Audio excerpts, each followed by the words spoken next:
Keberadaan debt collector sebagai pihak ketiga yang seharusnya bisa menyelesaikan masalah antara debitur dan kreditur, justru seringkali menimbulkan masalah baru. Pasalnya para debt collector acap kali membuat si debitur atau penghutang tidak nyaman, mulai dari diteror, intimidasi, hingga berujung kekerasan. Meski penggunaan jasa debt collector legal secara hukum, namun menurut Sarjito selaku Deputi Komisioner Perlindungan Konsumen, Otoritas Jasa Keuangan tidak akan mentolerir perusahaan usaha jasa keuangan jika terbukti melanggar hukum dalam melakukan eksekusi agunan yang menggunakan perusahaan debt collector yang melakukan hal-hal yang menurut hukum itu adalah salah usaha dengan pengancaman pencemaran nama baik menggunakan kata-kata yang sangat kasar dan sebagainya verbal maupun sampai fisik, maka kita minta mereka putus kontrak, tidak boleh lagi. Apabila juga tetap diulangi gitu excited, kita tentu di dalam ketentuan OJK bisa memberikan sanksi dari mulai peringatan tertulis sampai pencabutan izin.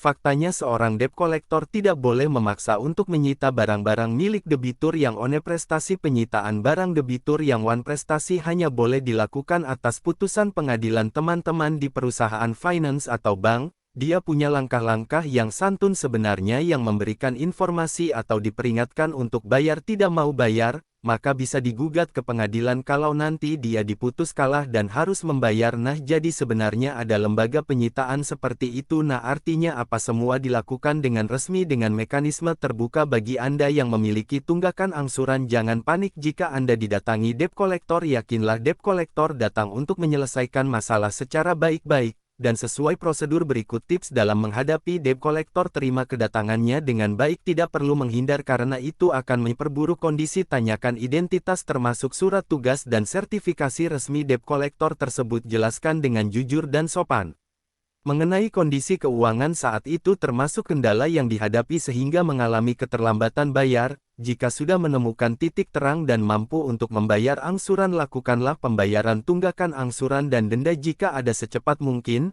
Jika tetap tidak mampu untuk membayar angsuran, tetap ikuti prosedur yang harus diikuti. Sedangkan jika pendapat tidak kolektor yang dalam tugasnya tidak memenuhi prosedur apalagi sampai menggunakan tindak kekerasan, masyarakat bisa melaporkannya ke polisi atau lembaga terkait lainnya, diantaranya Bank Indonesia, atau masyarakat juga bisa melaporkan tindakan debt collector yang bermasalah pada Otoritas Jasa Keuangan. Lembaga selanjutnya yang dapat menjadi tempat pengaduan atas debt collector nakal adalah Yayasan Lembaga Konsumen Indonesia dan Yayasan Lembaga Bantuan Hukum Indonesia YLB yang tersebar di seluruh Indonesia. Aksi penagihan debt collector dengan cara premanisme sampai teror yang horor tidak boleh terulang lagi. Peran debt collector harus kembali pada tujuan awal, yakni memberikan kontribusi positif baik bagi kreditur maupun debitur sehingga tidak ada lagi aksi anarki apalagi main hakim sendiri. Jadi jangan bilang Anda tidak tahu akan permasalahan ini karena kami sudah memberitahukannya.